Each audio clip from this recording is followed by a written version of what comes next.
Hi, and welcome to my PCOS diagnosis story.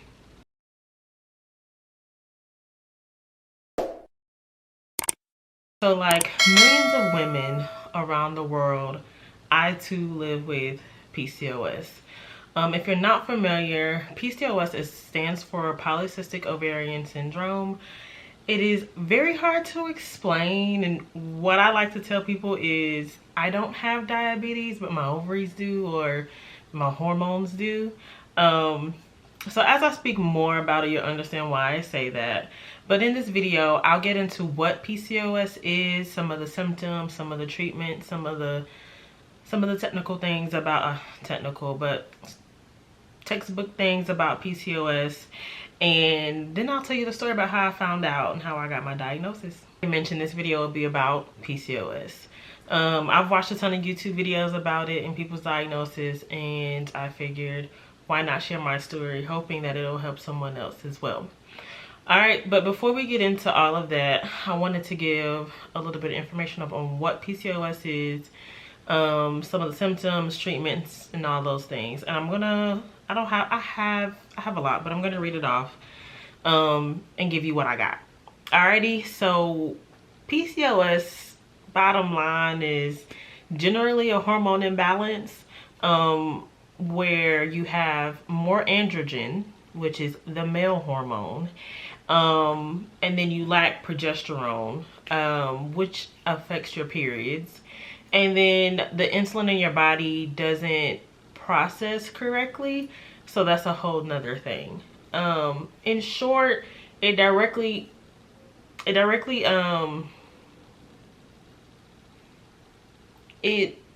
affects your metabolism and your period. At least that's what I've experienced, and I'm not a doctor, so don't take my word for it. But not only that, but then it leads to a whole bunch of other issues, symptoms that lead into other issues, and it's kind of like a domino effect, and it can get very ugly if it goes untreated.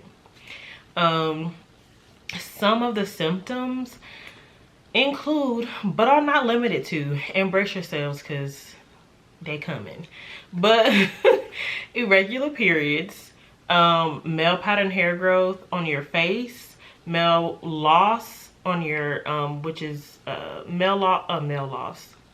hair loss, but it's like a male pattern hair loss. So like women will go bald, like here, you know, like up here at the top, you know, you see your daddy go bald and all this is left. That's what it can look like. Weight gain, fatigue. I like to say fertility challenges, but most of the time it's described as infertility. Acne, hirsutism, I think it's pronounced, which is, you'll probably see a lot of women with dark spots on their neck from like ingrown hairs and things of that sort. Depression, anxiety, polycystic ovaries, which can be seen on like an ultrasound, a vaginal ultrasound, and it goes on and on. But those are a lot of the major ones that women who have PCOS live with. Treatment. Let me say that I don't agree with all the treatment options. I know that some of them are necessary. I don't want to say I don't agree with all of them. I think primarily it's just birth control for me, but that's just me. So one of the treatment options that a lot of doctors use, or like is usually their go-to, is birth control, because it will regulate your period. But the issue with that is some women want to regulate their periods, but they want a baby. And we all know that birth control restricts you from having a baby. So birth control is a huge one. Metformin is another one. Clomiphene, I hope I'm pronouncing that right. Most women know it, recognize that as Clomid. Letrozole, which is also known as Femera. And then lifestyle changes, which is usually diet and exercise, spironolactone, and vitamins. Some of the risks that come with PCOS are diabetes, high blood pressure, cholesterol issues. I think I read sleep apnea potentially. And yeah, that's that. Like, I feel like I went through that pretty quickly, but it's a lot. That is a lot. And if you don't have PCOS, or if you know someone who has PCOS, please know and understand that it is a lot. It's a lot to live with. It's a lot to deal with. And I just recommend, and I want to just ask that you just extend grace to us. Me, any woman you know, living with, or maybe potentially living with PCOS. So yeah, that's what it is. That's what it looks like. And I'm curious to know if you have seen or know anyone that has PCOS. So the second part of this is how I was diagnosed with PCOS. So I'm gonna say this is how I remember it.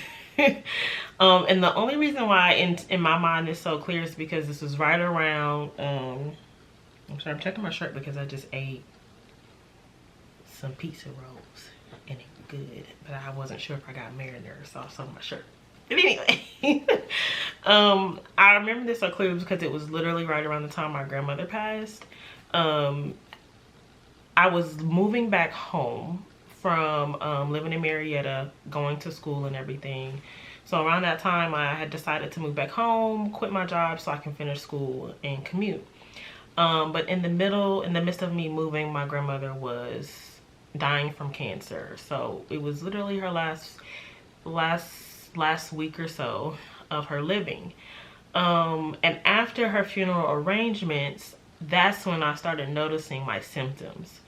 And it was just really weird because I noticed initially that I had like weight gain, but it was like a lot. And I just was like, why did I gain so much weight in a week? You know, I tell people like, now I know you eat a lot of food when, you know, you have funerals and things, because of course everybody brings chicken, everybody's bringing food, all those great things. So, you know, the family don't have to worry about that, right? So I was like, but I know I didn't eat that much. Like, I know I didn't eat that much. So, that was one. And then, well, that was the first one. Let me say that. And so I also noticed that that month I didn't have a cycle. And that stood out to me because I was normal prior to moving home. And just to add, like, prior to me moving home, I was very active. I was like climbing Stone Mountain once a week, working out, eating healthy, like doing all the things. I was very active. I was pretty slim for the most part. And so it was just kind of like, so I just knew something was off. So when I missed the cycle in July, I was like, okay, let's see what happens, because maybe it's just stress. I mean, my grandmother just passed. We had to go through this really stressful week of making arrangements and just really getting adjusted to her not being here.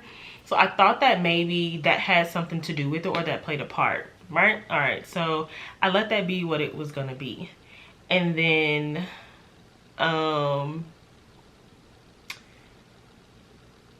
let months go by. I was allowing time to go by, and August went, September went, and I still didn't have a cycle, and I didn't have a period, and I was still gaining weight. And I was like, what is going on? Like, what is going on? I don't get this.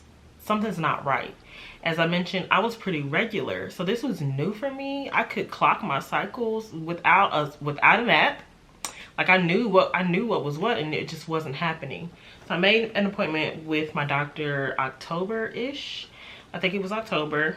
And I tell him my symptoms. And he's like, okay, let's run a blood test. So he runs the test, takes my blood, runs the test, and I get a call. And the nurse was like, yeah, you have PCOS. And we recommend diet and exercise. And that was it. That was it. There wasn't anything else. There was no explanation, just nothing. And so after that, I kind of just, I mean, I was frustrated. I was, I felt defeated, and I was kind of annoyed because it was like, okay, what the hell is this?